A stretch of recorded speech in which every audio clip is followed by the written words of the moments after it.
what score do I need to pass the bar exam?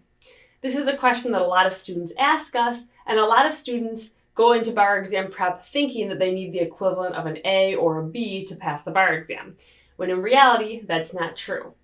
So in this session, I'm going to briefly enlighten you and give you the good news that you don't need an A or a B or even a C to pass the bar exam. What I'm not going to do is go into a mathematical approach, because the mathematical approach will depend on what state you're in, what score you need to pass, how they do their scoring system, and a variety of other things which are beyond the scope of this.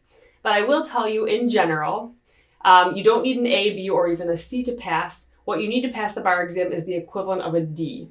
Okay, so you basically need between a 60 and a 69.9% to pass the bar exam, depending on the state that you're in.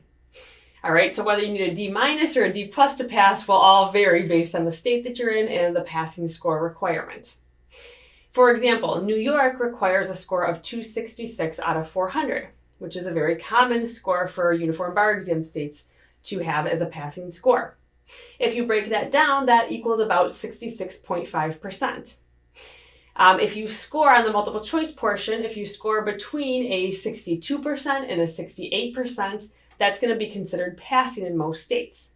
The exact percentage that you need will vary based on the administration as well as the passing score in your state. But the point is, you don't need to get a really high score to pass the multiple choice portion of the bar exam.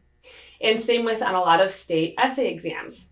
For example, on uniform bar exam states that grade on a scale of 1 to 6, you need between a 3.9 and a 4.2 to write a passing essay score.